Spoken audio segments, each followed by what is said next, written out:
So guys, I learned some pretty shocking news about myself.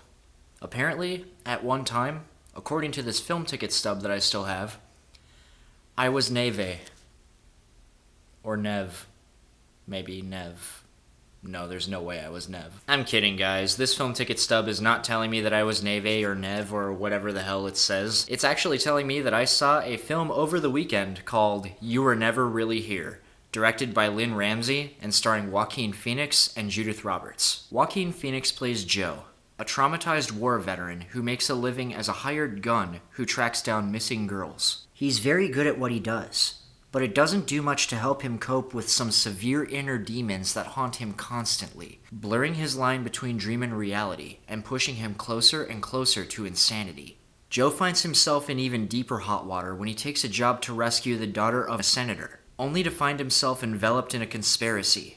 Will this be Joe's demise, or will it be his awakening? This is the second film I've gone to the theater to see in a row, the first being Avengers Infinity War, where I had to sit in my car for like 10 minutes after it was over before I could drive home, because it had that much of an impression that it left on me. A lot of people are comparing this film to Taxi Driver, and are even saying that this is supposed to be a Taxi Driver for millennials, and I have to agree to some extent. Both of these films are extremely gritty, extremely dark, and both films have a protagonist that could most aptly be characterized as an anti-hero. The protagonist in both films is battling some severe emotional problems, and admittedly it is a pretty distinct parallel that both films feature a protagonist who is trying to save a young girl from prostitution. With all of that being said, I have to say the films are very different as well. This film does not feel like a retread of classic films of the past. It feels like its own standalone thing. Let's take a deeper look at the character of Joe, who is really well played by Joaquin Phoenix in this film. We're talking about Joaquin Phoenix here. This guy is no slouch when it comes to acting. This guy is an extremely capable and extremely good actor generally. And even with that being said, I think this is one of his better performances. When I was watching his performance as this extremely disturbed character, it didn't feel like I was watching somebody act like a person going insane.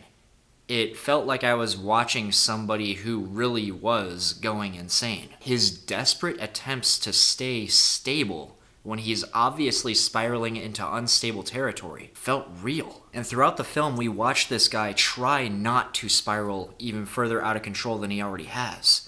And it's really gripping to watch this. And speaking of control, the film really has a good grasp on it. The film actually feels really not contrived, but it feels like the director really had it under control while she was shooting it. And one of the main reasons why I say that is this.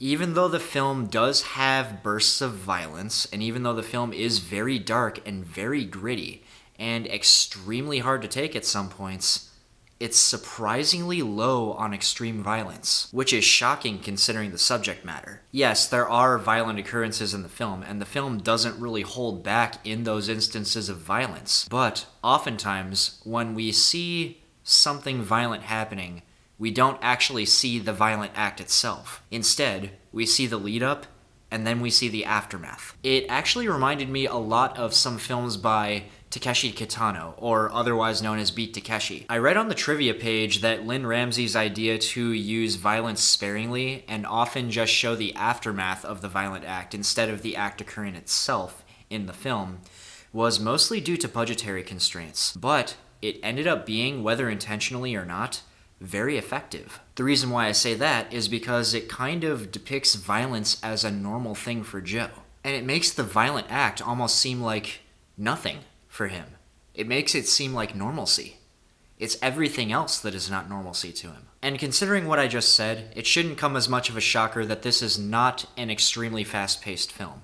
It's deliberately slow-paced. This is not an action film. This is not a fast-paced shoot-'em-up. This is a truly harrowing psychological drama about a broken man who is struggling to come to terms with problems that he has, and how he reacts when he's spiraled more and more out of control when he comes across something that would spiral almost anybody out of control. The movie does a really good job of exploring this with the way it's shot and the way it's edited together. There are some instances while we're watching where we're not even sure what's real or what's not, a lot like Joe is often not sure what's real and what's not. That and the film's soundtrack, another really great one by Johnny Greenwood. The film's soundtrack punctuates the entire film with These moments that make us feel almost like we're going crazy as we watch Joe go crazier. This is one of those movies that I would say is kind of hard to watch, not because it's gross or not because it's particularly dark, but because it does such a good job of delving into the mind of somebody who is not stable. Now, with all that being said, I will admit the film is not perfect. There are a couple of times where it feels like it's trying to go a little bit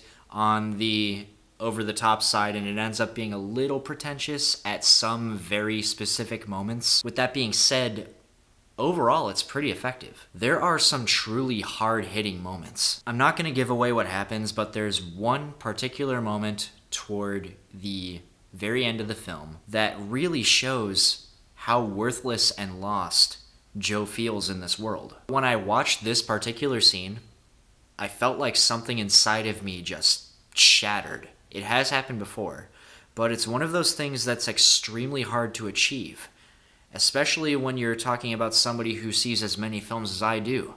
And I have to give them credit for that. This is not a film that everybody is going to enjoy, and honestly, I can't really say that I enjoyed it because it doesn't really feel like a film you're supposed to enjoy. If you're looking for something that is an action film, if you're looking for something fast-paced, if you're looking for something that feels like it's just been neatly packaged and all the loose ends are wrapped up, then you might want to look elsewhere.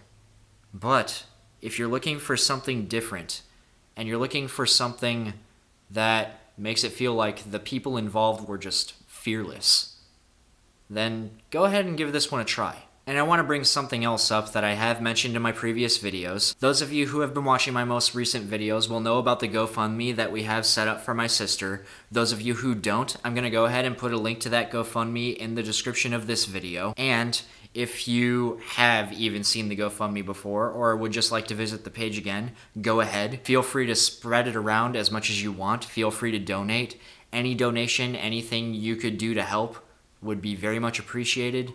And I thank you very much. Alright guys, that's it for today, and as always, thank you very much for watching, and have a great night.